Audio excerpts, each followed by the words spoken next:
Thank you all for joining us for our presentation today on the E-2 Investor Visa. My name is Dustin Saldarriaga, and I'm a Senior Associate at Scott Legal PC.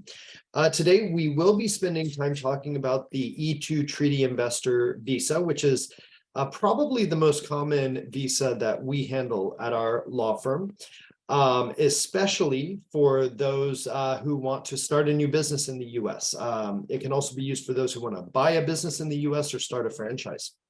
Today, we're very fortunate to have Jie Huang speaking with us. Jie is also a senior associate at the firm, and she has extensive experience preparing E-2 treaty investor visas. A few items before we get started.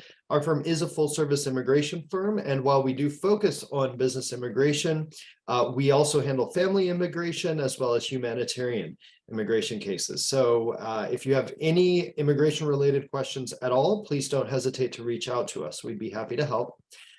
This webinar is part of a series. We try to do at least 2 webinars a month, and we cover a variety of topics. So please do sign up for future webinars as well.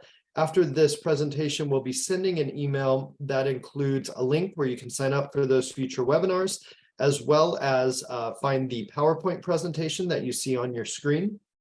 We'll also send a comprehensive guide on the E-2 visa, and we will also send a link to our YouTube channel.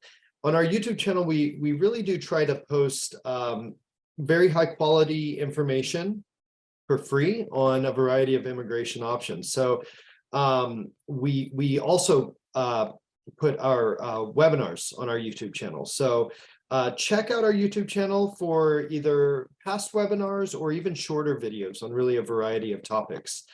If you have a question during today's presentation, feel free to send that to us using either the chat box or the Q&A function on Zoom. I will be monitoring both of those, and I'll either share your question immediately, or we'll save it for the end of the presentation. But we do try to get to all questions during the presentation. And finally, please do be aware that this presentation is being recorded. As I mentioned, it will be shared on YouTube afterward, and we'll share a link where you can find it in that email that we'll follow up with after the presentation. Without further delay, I will go ahead and pass it off to Jie to talk about the E-2 visa requirements. Great. Thank you so much, Dustin.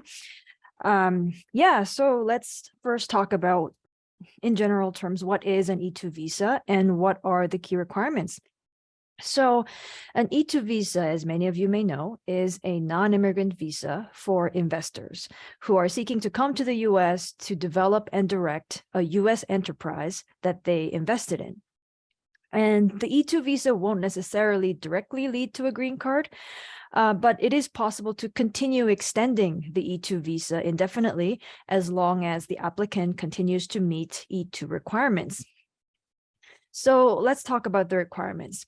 And for the E-2 visa, an applicant can pursue the E-2 visa either through purchasing an existing business, or the applicant can also start up a new enterprise in the US.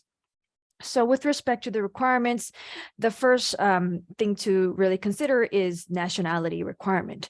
So the applicant of the E-2 visa must be a treaty national, which means a national of one of the treaty countries, one of the countries that have signed economic treaties with the US. And you can look for Treaty Countries Department of State in Google, and you will be able to easily see the list of treaty countries that the Department of State publishes.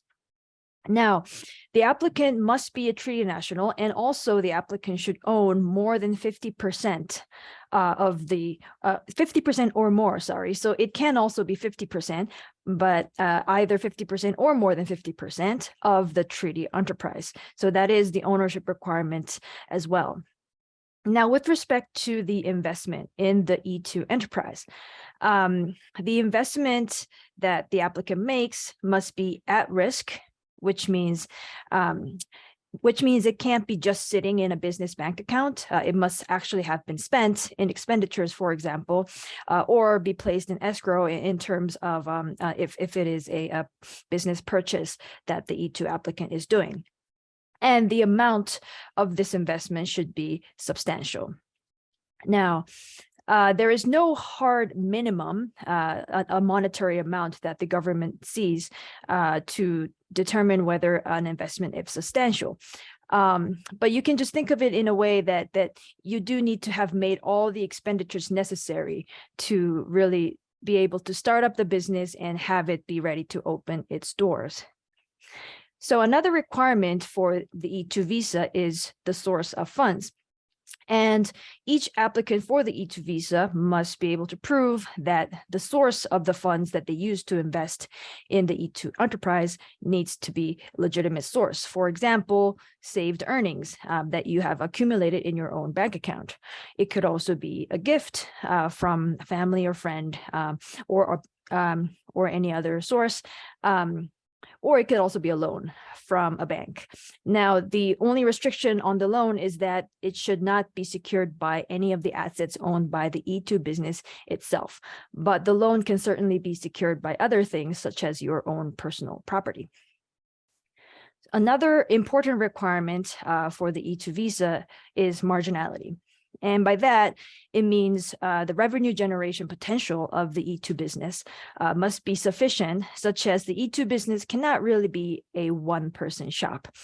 And so that means the profitability of the business must be enough to not only support the E-2 visa holder and the E-2 visa holder's family, but must be sufficient to support at least several U.S. workers working in the business. So, and a good number that we give to clients here is a goal would be to at least support 3 to 4 employees within the next 5 years of operations. The next requirement that it is important to discuss is the real and operating requirement. So this means either the business is already taking revenue or that the business is ready to start running on the ground once the visa is granted. So this means, for example, the entity itself must be established in the U.S. This could also mean that business space is already secured with a business lease. Any required licenses have been obtained if you are operating in a field that requires a license. This could also mean that client contracts for services are already in place. So you're really looking at whether the business is ready to go and open its doors once you arrive in the U.S. Another requirement that I wish to mention here is that the applicant, the E-2 visa applicant, must be coming to the U.S. solely to develop and direct the business. And that means that the E-2 visa holder will be coming not to just be an employee of the business or a worker who provides direct services in the business, but really the role of the E-2 applicant must be to manage the business at a higher level and would be hiring other employees in the U.S. to do the on-the-ground work. Now, the final requirement that I wish to mention here is the requirement for the E-2 visa applicant to have an intent to return to their home country upon expiration of the E-2 visa. And this is actually not too difficult to satisfy. Usually a signed statement of the applicant to that effect is usually sufficient. Right, so who can apply for the E-2 visa and how long does the E-2 visa last? So let's discuss here about some of the practical aspects of applying for an E-2 visa. So as I mentioned before, nationals of treaty countries can apply for the E-2 visa. You could look up the list of treaty countries from the Department of State website. This includes a large number of countries in Europe, Africa, Asia, Latin America, and the Middle East, and includes countries such as the UK, Mexico, Canada, Chile, South Korea, Japan. And this list is updated from time to time. So for example, Israel was added relatively recently for the E-2 category. Some well-known countries that are not part of the E-2 treaty country list are China and India. But at this moment, it is very important to note that E-2 visa eligibility is not determined by the country of birth, but rather it is determined by country of nationality. And by nationality, it means if you have a passport in that country. So, for example, a dual national of India and Canada could qualify for an E2 visa based on their Canadian passport, even if their country of birth is India. Now, how long then does an E2 visa last for if you are approved for an E2 visa? And the length of validity of the E2 visa depends on the country of nationality of the applicant. And you can also look up reciprocity schedule, Department of State. You can put that in Google and it's the first thing that comes up. And for many countries, the visa can be valid for up to 5 years. But it also can be shorter than that. So for some countries, your E2 visa could be as short as 3 months. Now, it is important to know, though, that the length of the E2 visa being valid is different from the length of E2 status, which is 2 years for each entry. So visa validity is the length of time during which you are able to travel to the US with that visa. And this is different from the length of E2 status, which means how long are you allowed to stay in the US once you are admitted in E2 status. So if you are admitted at the border with your E2 visa, even if it is valid for 3 months, once you are admitted, you are able to stay for 2 years since the date when you were admitted under E2. So, and for that period, you can always check your I-94 record online, which will show how much time you have left on your E2 status. And it is very important to continue checking that. So to reiterate, if you have a 3-month valid E2 visa, you just need to fly to the US within that time, and you will be able to remain in the US for 2 years at a time since your entry. If you leave the US, though, after your visa has expired, you will need a new visa to re-enter the US because it already expired. This would mean that you would apply again at your consulate for that new E2 visa. All right, so the next topic to cover then is really how much investment is needed for an E2 visa. Now, as I mentioned before, the investment needs to be quote unquote substantial, but there is really no absolute minimum in regulations or in law. And really what amount will really count as substantial depend on the type of business that is being started. For example, if you're proposing to start an office type consulting business, for example, or a service-oriented business where the human capital is really the main thing that is being offered, this is likely to require a lower amount of investment to really start it up, for example, in the area of $50,000. Not that many upfront costs that you may need to start up that kind of business. For example, a lease, computer equipment, for example, and furniture for the office. But by contrast, if you are proposing to start a manufacturing company, or if you're proposing to purchase a manufacturing type company, which has much higher costs to start up that business or operate that business, this would likely require a higher amount of investment to be considered substantial investment. This would typically involve more expensive equipment, machinery, a larger space to warehouse the inventory, for example, if it is a retail oriented business. So this would really depend on the type of business that you are proposing to direct. Now, there is a proportionality test which the government uses to determine how much investment is substantial. And the proportionality test is that the smaller the total cost needed to set up or purchase a business, the higher proportion of these costs must already have been spent. For example, for a small consulting company that only requires, let's say, $80,000 to set up or purchase, the government will expect that the applicant would have spent 100% of that $80,000 required. By contrast, if it is a 100 million business that the applicant wants to invest in, the applicant would likely be approved with a 10 million investment, even though it is only 10% of the total value.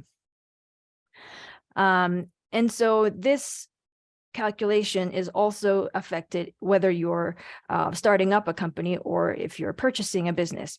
And if you're purchasing a business, you would compare the cost of purchasing such business to the fair market value of the business. And a good way to really bolster the argument that this is actually the fair market value that you paid and that it is a substantial amount of investment that you made, you can ask for a evaluation letter from a certified public accountant, for example. Or you could pull up business articles that describe the general going market value of such types of businesses. That could really help your case. Oh, another thing that I forgot to mention is that different consulates around the world also have different standards on what they see as a quote unquote substantial investment. So some consulates will only consider an investment above $100,000, for example, as sufficient, where other consulates could allow investments as low as $50,000, for example. So it is really important to work with a law firm that has experience in many different consulates to really be able to advise you accurately on what amount of investment will be considered substantial. All right, so some strategies to deal with a low dollar amount. So really, the important thing when your investment amount is low is to strengthen the other aspects of the E-2 requirements, the elements of an E-2 application. For example, the real and operating requirement, which looks for whether the revenue generation potential of the E-2 business is there, and this can be supported by procuring client contracts, for example, showing that there is actual demand for your work in that industry. This could really strengthen the application by strengthening those other aspects of an E-2 application. You can also go ahead and hire an employee. That can also support the marginality requirements, where you would show that the business will generate enough revenue not to just support yourself and your family, but will be able to support a number of employees. So to consider these two specific examples on the screen here. Example one, if you have a low investment amount and you have already hired 2 US employees, business has already started taking revenue, and you can already show that you have clients which can support that there is continuing demand for your work in the US. Now, this would be a stronger case, and we would compare this with another example where the investment amount is extremely low.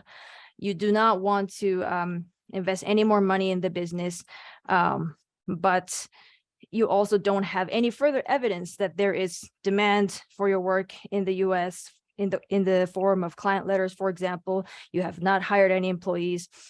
And so if the whole application strength is just riding on the low amount of investment itself, that will be a riskier case to be approved. All right, so now let's shift gears for a little bit then and talk about what are some common E-2 visa expenditures.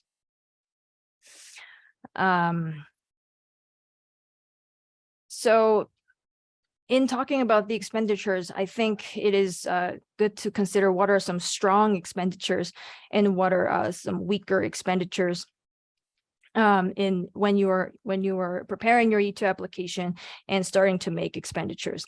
So some of the strong expenditures that will be helpful for your case, for example, includes marketing expenses for your business. And this can include the cost that you incur for setting up a website, hosting the website, and really building that presence in the market to show that you have the ability to bring in clients to generate revenue to support your business. A lease agreement for a commercial office space. That can also be a good way to show that your business is real and operating. And a lot of clients, when they face a lower investment amount, they utilize the option to prepay some of the rent, which could be a good option to increase the total investment that you can show to the consulate to show your commitment to running the business. Another example of good, strong expenditures include computer equipment, printing equipment, scanners, any type of business equipment that is reasonably related to the services that you provide and the business that you manage. If your business is a retail business, purchase of inventory is also a common expense. That is a good and strong expenditure. Business furniture for the office can also be a good expenditure. Just make sure that it makes sense and it is what is typically used for that business purpose. Intellectual property and trademarks, any costs related to purchasing IP, licenses related to your business is also a very good expenditure to show. Any payroll, money paid to employees if you have already hired employees. And as I mentioned before, hiring employees at the time of application, although not required, can really be an aspect that can strengthen your case, especially if the investment amount is low. Any legal fees used to start up the business, licensing fees that could be relevant is also a good example of expenditures that could support your case. Now, some weaker expenditures include, for example, buying a vehicle. If there is a business need to transport equipment or personnel, this could actually be a good expenditure. So this really depends on the facts of each case. But if the vehicle is just for the owner's convenience, from going from your workplace to where you're living, that would not be a good expenditure to include in your E-2 application. Another weaker expenditure is travel-related expenses. So if you incur airfare to go to a conference, for example, or to meet clients, if you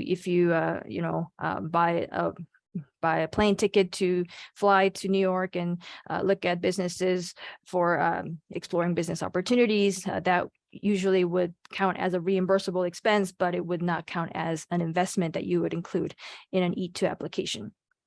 In a similar vein, any expenses incurred for client meals, entertainment, those types of expenses would not be recommended to include. And really, the recommendation here is to take a common sense approach and look at each expenditure. Does these expenditures make sense in light of business interests? And really, are they necessary to set up the business so that it's ready to go up and running? That is really the common sense approach. And so we do recommend clients to make expenditures in a variety of different categories to really make sure to paint the picture that all of the necessary elements have been secured that could make the business ready to open its doors. Great, thank you, GA. So a number of questions have rolled in while you were giving your presentation. So a couple of them, since I'm sure you haven't had a chance to spend much time thinking about them, I'm happy to handle, but one I think you have already put a lot of thought into, which is what the green card options are after an E-2. And specifically, I'll reference the other excellent webinar that you've given on the national interest waiver. So could you talk a bit about what green card options you see for E-2 visa holders? Yeah, that is a great question. And it is certainly a question that we encounter a lot from our clients. So we can briefly discuss the national interest waiver, which is the in the EB2 category, but the national interest waiver allows entrepreneurs to self-petition for themselves, which gives them a great advantage because usually entrepreneurs cannot benefit from the traditional employer-sponsored green card. And so the EB2 category, in order to benefit from that, you need to either have an advanced degree, which is defined as a master's or above, or have a bachelor's degree in your field, plus 5 years of progressive work experience in the same field after you receive your bachelor's. So provided that you meet that threshold requirement, you can apply for the national interest waiver, EB2 green card, by showing that your business is offering something that really could impact a matter that the US government thinks it is nationally important. And in another way to think about it is, does your business offer innovations in a field that not only could benefit your clients, but could also benefit the field as a whole by really showing a different way of doing things? And this can really be bolstered if you are somebody who is developing new IP, for example, or if you write papers in your field in academic journals or trade journals, for example, sharing your insights, or if you participate in a lot of conferences, for example, and share those insights so that you can show like some degree of influence in your field as a whole, this can really be a great option to explore. And also another part of the national interest waiver is that for entrepreneurs who generate substantial tax revenues, substantial job generation in a certain region, and if you can show that those impacts can rise to a nationally important level, that can also be a very powerful argument towards meriting a national interest waiver. So that is certainly one aspect, one category that E2 entrepreneurs can consider. Another category there that is quite popular is the EB5 investment, green card through investment category. And so the threshold, there is a monetary threshold on how much investment is needed to qualify for the EB5. And we do have many excellent webinars on the EB5 as well. So we encourage you to check out those videos when you have time. Great. And I would just add a lot of clients, like a lot of people come to us with the misunderstanding that by having an E2, you somehow are in a better position for a green card, in that it's almost like a point system where by having an E2, you get points that go toward a green card.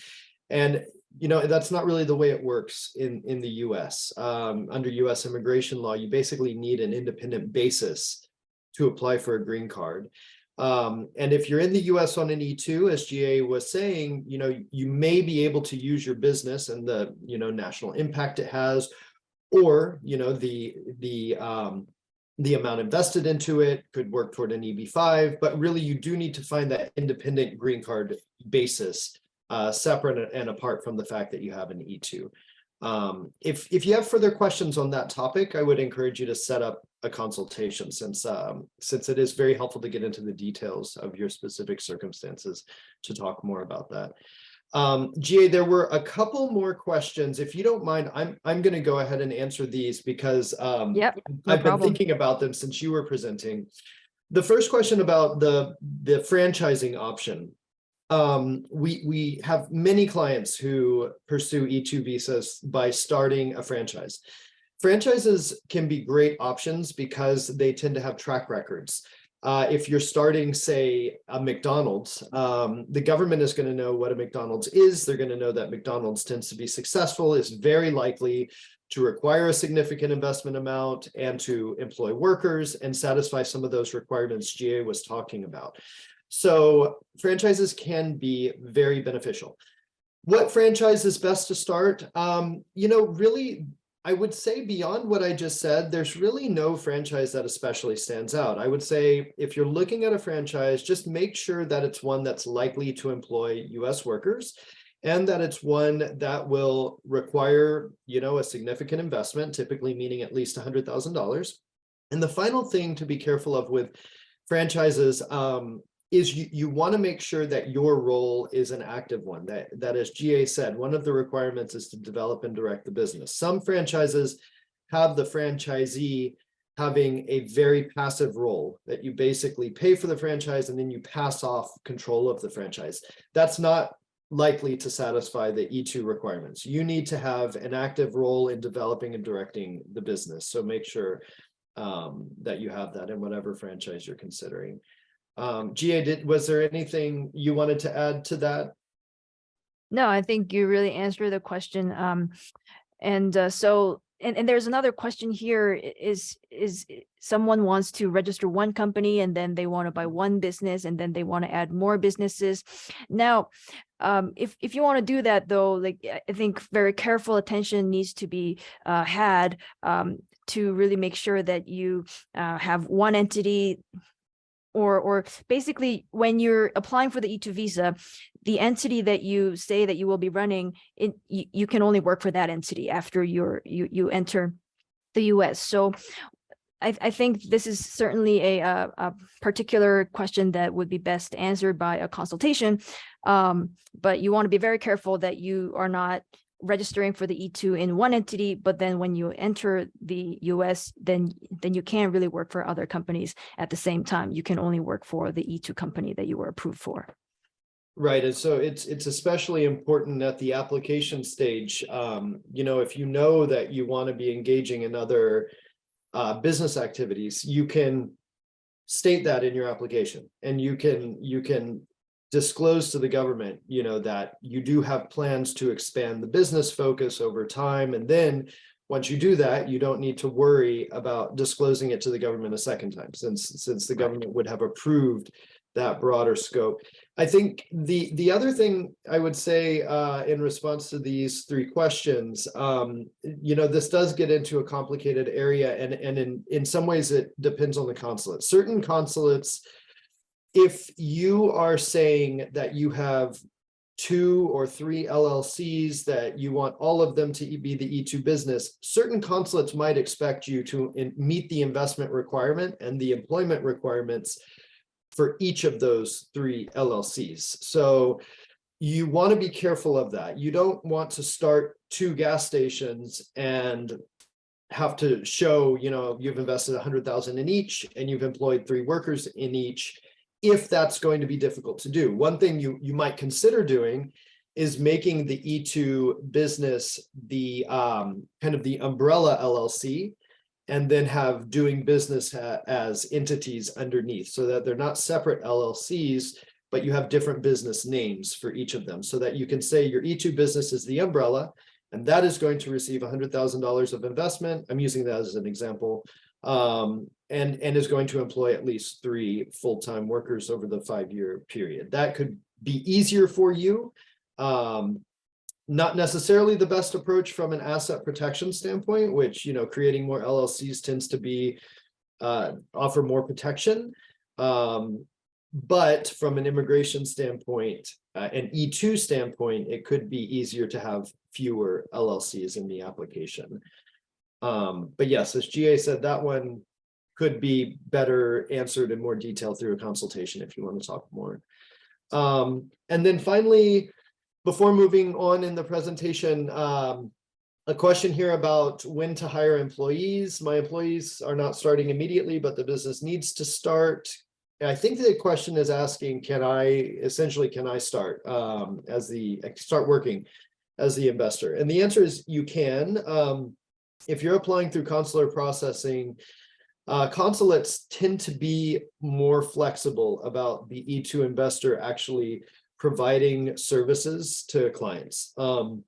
If you're applying for a change of status in the US, USCIS is very strict about that. So to take an example, if you are an accountant and you're starting an accounting firm, and you plan to start as the only accountant at the firm, and maybe in year 2, you'll consider hiring an accountant, that would probably be okay at a consulate. USCIS, that's going to be a risky application. And basically USCIS would say, you need to hire someone to provide those accounting services. Your job needs to be to grow the business rather than to work as an accountant. And the reason being is that E-2 investors are not supposed to compete with domestic workers. So if you are working as an accountant, you are presumably taking a job away from an accountant in the US. If you're working as a business owner, you're not taking away that opportunity from someone else, because they can start their own company. So be careful of that if you're applying through USCIS. At a consulate, it probably won't be an issue. Okay, with that, unless GA, you wanted to add anything else? No, that's great. You answered them perfectly. So I'll go ahead and jump into this slide then. What are some common challenges and tips for consulting businesses? So there are, the reason we talk about consulting businesses is this presentation is about risky cases. And typically a risky case is one with a low investment amount. And consulting businesses tend to be businesses that do not require a lot of money. So by focusing on those, we can get into kind of how to navigate these risky cases. So the first thing to keep in mind is what GA said before. When the government is looking at this investment requirement, they're looking for two things. First of all, they want to see that the investor is serious about the business, and the government looks at the investment amount to gauge how serious the applicant is about the business. This is not necessarily wise business practice. And, we talk with many clients who will let us know that, the wise way to start a business is to spend very little on it and then reinvest earnings, and that may very well be true. It probably is true. The government doesn't care. The government is going to say, that's fine. I want to see that you have put your own money on the line here, which will convince me that you're serious about this and you're going to come to the US to run this business rather than to go on vacation or do something else. So you have to invest a significant amount into the business. There's just no way around that. But as GA said, the amount that a lower cost business like a consulting firm would require would be less. So for a consulting firm, you do want to make sure you've invested 100% of what that business requires. So how do you show this? What we would usually do in our application is to essentially have a spreadsheet. And that spreadsheet would have certain categories of expenses, such as an office space, payments to employees, professional fees, marketing expenses, furniture and equipment, inventory. All of these are categories that would be in the spreadsheet. And then within each category, we would itemize them. We'd show every single item or really every single receipt or invoice that correlates to one of those categories. So office furniture, we'd show, you have bought office chairs, you bought desks, office equipment, you bought printers, you bought computers, you have a lease that you've paid, certain months on. And what that shows the government is that you really have paid absolutely everything that's required for this type of business, so that even if the overall investment amount is relatively low, you can still say, even though it's low for this business type, and I have spent everything that's needed to get this business operational, so that once you grant me the visa, I can come to the US and immediately start running the business. And that is key. You really do want to be in a position at the consulate where you're able to tell the officer, all I need is the visa. Everything else is set up. All the money has been spent that's needed for this business. It's fine to have working capital. In other words, money that is in a business bank account. But as GA said, that is not sufficient to meet the investment requirement. If you have working capital, you also have to show you spent money on the business. But it is fine if you spent money on the business to show you also have working capital that you're ready to spend on expanding the business or hiring a worker, whatever that may be. If you look at this third bullet, this is a helpful way to frame the inquiry, to think about what the consular officer is thinking. Really what they're trying to imagine is this person actually ready to run this business? Is this legitimate? Are they actually planning to run this business? So, sometimes I encourage clients to think, well, let's say one of your good friends comes to you and they say, hey, I think I'm going to start a business in the US. And you're not sure how seriously to take this friend. So you start asking them questions. What are the things that the friend would say to you to convince you they are serious about this? If you ask your friend, well, what have you done to take steps toward this? And they say, well, I put $100,000 into a bank account. And you say, okay, well, have you spent any of that? And they say, no, it's just sitting in a bank account. You're going to say, well, they might back out. They could always transfer that money out. But if they say, I have an office space, I've bought, furniture. I have computers sitting in an office in Minnesota. You're going to say, wow, you're pretty serious about this. You've got a website, you're marketing, you're serious. And that's exactly how a consular officer will think about it. They are no different in that respect.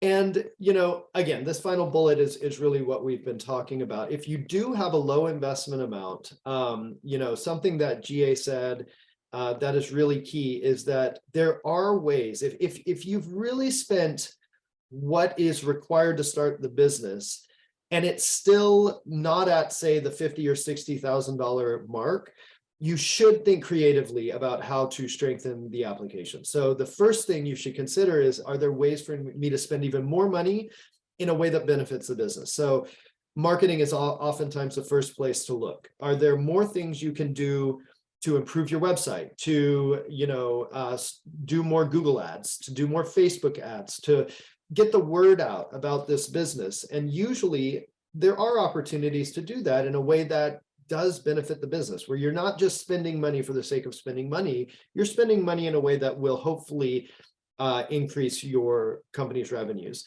So marketing is the first thing we would look at. Also office spaces. So many landlords will allow you to pay rent in advance. So if you can pay for 6 months in advance, you can include all 6 months in your investment schedule, and that can be a significant amount of money. The investment schedule is only going to show money that's actually been spent. You're not going to show prospective expenses. So that's why it can be really important to pay your rent in advance, so that then you can include it in the investment schedule. And finally, probably the most powerful thing you can do if you have a low investment amount is to hire an employee. So think about whether you can even hire an independent contractor, maybe someone to work on your marketing, maybe someone to develop your website, maybe someone to work on as an office administrator while you're getting things set up. What that does is it allows you to tell the consular officer that even though your investment amount is low, you have invested enough to employ U.S. workers. And at the end of the day, that is what a consular officer cares about. They need to be convinced that this is a business that will employ U.S. workers. So if you can show that, then officers are likely to not care as much if you haven't spent an enormous amount of money. So do keep that in mind.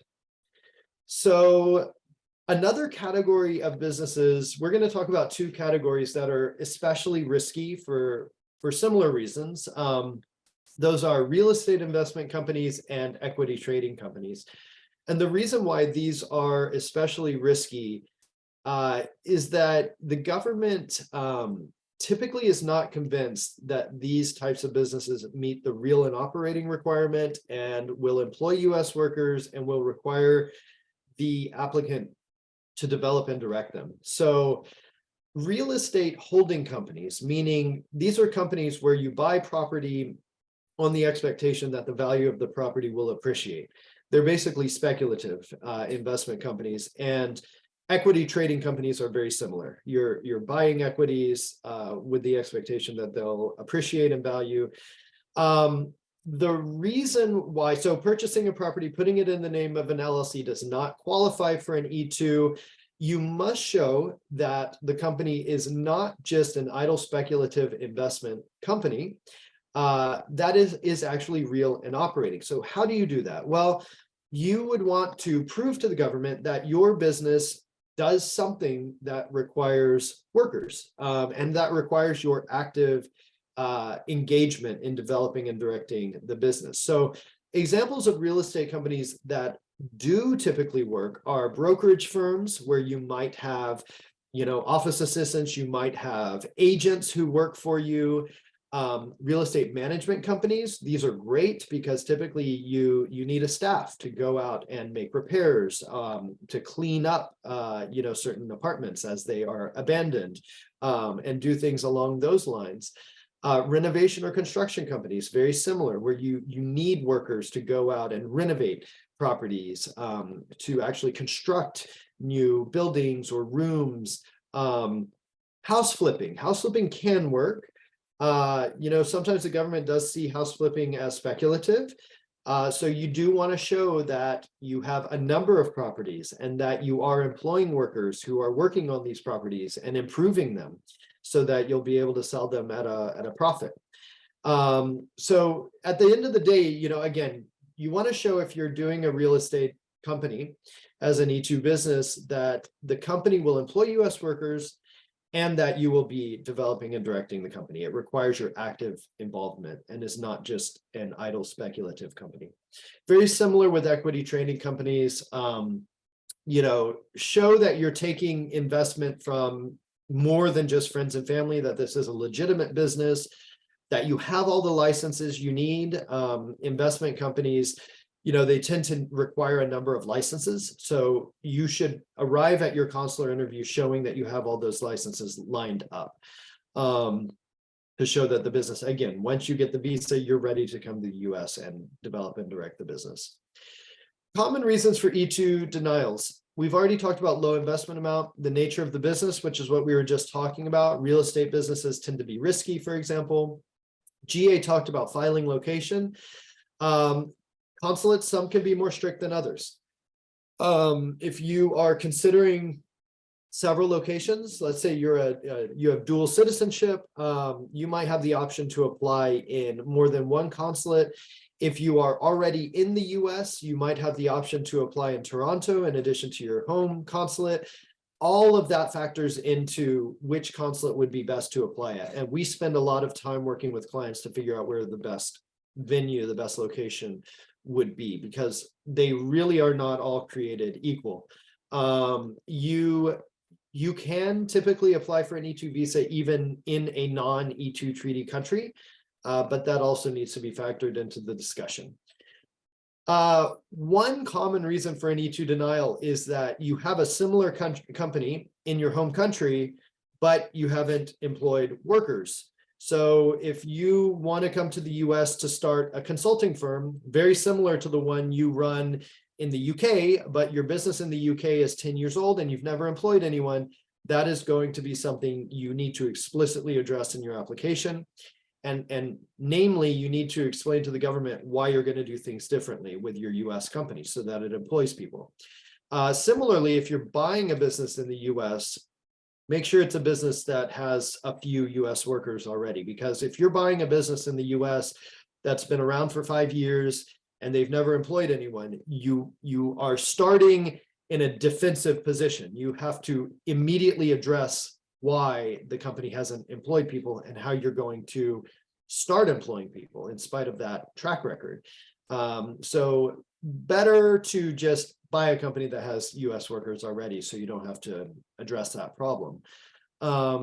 Issues with the concern over whether the business will create jobs for US workers. That's a common reason for denial. Some of the reasons we were just talking about are relevant there. If you're starting a startup, excuse me, a business plan is especially important. The business plan will explicitly talk about the financials of the company and do 5 years of projections and how those financials are going to support the employment of US workers. So, a business plan is really key. We do see people sometimes will come to us after having been denied, and we'll see that they have not established through a business plan how they'll employ US workers. So that is really key if you have a startup.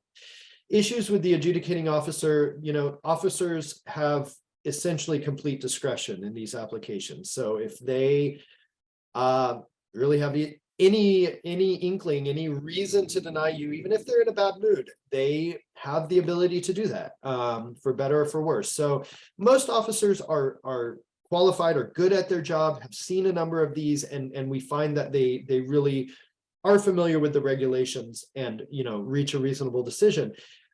But we always do have to say there are officers who are not as well trained, who are not as willing to consider the facts, and because they do have discretion, you may face a denial on that ground.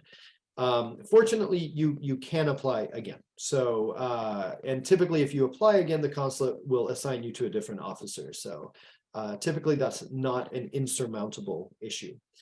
And finally, some people do come to us after being denied, and we will look at their application and we'll see that they actually just don't meet the requirements. They might not own 50% of the business, as GA was talking about. They might not meet another threshold requirement. The investment amount might be low. The source of the funds, they might not have established where the money came from. And so we do spend time with people who come to us after a denial, and we will work with them to bolster the application and improve it. So trends and hot topics. Basically, COVID and the prior administration created some pretty significant backlogs around the world and at USCIS, and we're still dealing with those. Fortunately, consulates do tend to be speeding up, is what we see. I like to think as just a general benchmark, once you file an application, consulates are typically requiring in the 4 to 8 month range to get to an application, although some locations are taking longer, others are taking less time. So reach out to us for a consultation if you want specifics on which consulates are operating quicker than others. Because of COVID and the difficulties of traveling, as well as the backlogs, many people are opting to change status in the US or extend their status rather than applying at a consulate. USCIS offers premium processing on these applications, so you can get a decision in 2 weeks if you're willing to pay a $2,500 fee to the government. So that's worth keeping in mind for some people. The things to remember if you do that are, first of all, as GA mentioned, you're not getting a visa. If you change or extend your status in the US, that only gives you status while you're in the US. Once you leave, you do need a visa to re-enter in that status. So something you can do is apply simultaneously. So let's say your consulate, your home country's consulate, has a significant backlog, it's taking a year, but you're in the US in another status. You could apply to change your status to E2 in the US, get a decision in 2 weeks, start running that business. At the same time, file the application at the consulate. A year later, once they get around to your application, you can then travel to the consulate, get the visa, and come back in and keep running your business. So that is something we do quite frequently. USCIS, just to quickly add, does tend to scrutinize the source of funds. So if you have a complicated source of funds, like a Bitcoin investment, for example, you might want to apply at a consulate and avoid USCIS. The pro of applying at USCIS, in addition to premium processing, is that they tend not to be as strict about the investment amount. So if you have a low investment amount, you might want to go with USCIS. And we've already talked about some of these complex areas. Do I have to hire employees before I apply for the visa? You do not. Although if you are able to, it can certainly strengthen your application. And at a minimum, you need to show and convince the government that you will employ at least 3 full-time equivalent workers within 5 years of starting operations. Complicated source and trail of funds. GA talked about this. Loans are fine as long as they're not secured by the business itself. Gifts are fine as well. You just need to document where the person who gave you the gift got the money. E2 visas can be issued to investors. GA mentioned before that you need to own at least 50% of the business, which means that you can have 2 investors who each own 50%. That is fine. If those investors are from different E2 countries, then the company will have dual nationality and will be able to employ E2 workers from either country. So if you have a Canadian and a German who each own 50% of the E2 business, they could employ Canadians or Germans as E2 employees, assuming that the workers qualify for the E2 employee visa. An area that's really a gray zone is changes to the E2 business after you file. You can change the business after you file and come into the US if you have disclosed to the government the scope of the business. So this is what I was saying before in response to the question, that if you think you might expand into a new area of business. So for example, if you want to start a clothing line but you're interested in advising other companies and you want to start a consulting branch that helps other clothing companies. Just put that in your application and say, we're going to focus on a clothing line. In the future, we will likely expand and start doing consulting. That's fine. And that's not likely to compromise the application. And it makes it easier once you start doing that. You don't need to explain it to the government. However, if you start the clothing line, you haven't disclosed the consulting piece, you do need to start thinking about if you want to branch into that new consulting area, well, do I need to inform the government? And you may need to inform the consulate. You may need to inform USCIS. We do spend time working with clients on making that decision, whether it is a substantive change. And if it is, how to inform the government and ask for permission. And finally, changes in ownership. If you always have to maintain at least 50% ownership. So as soon as you're, as an E-2 investor, as soon as your ownership drops below 50%, you become ineligible for the visa. And, that is especially important if you have E-2 employees, because as soon as your ownership drops below 50%, you lose the ability to employ E-2 employees. So they immediately have to leave the country. So if you're anticipating a change in your ownership stake, talk to a lawyer before you sign anything that changes your ownership stake. Family business purchases, we see these. You need to be really careful because you essentially need to show the government that any business purchase is legitimate. The government is going to ask, were funds just being kept inside the family? So document that funds were actually transferred, that the business was actually marketed on the open market, that you paid the amount that the business was advertised for, and really that you got no preferential treatment as a result of the family relationship. That concludes the slides. Gia, did you see any questions come in? I don't think so. No, I don't see any more. So I believe we answered them all. Perfect. Well, thank you all again, Gia. Thank you for taking the time. We Thank you, hope this was Dustin. helpful. Do keep an eye out for our future webinars, and we hope to see you on them. Thank you so much, everyone.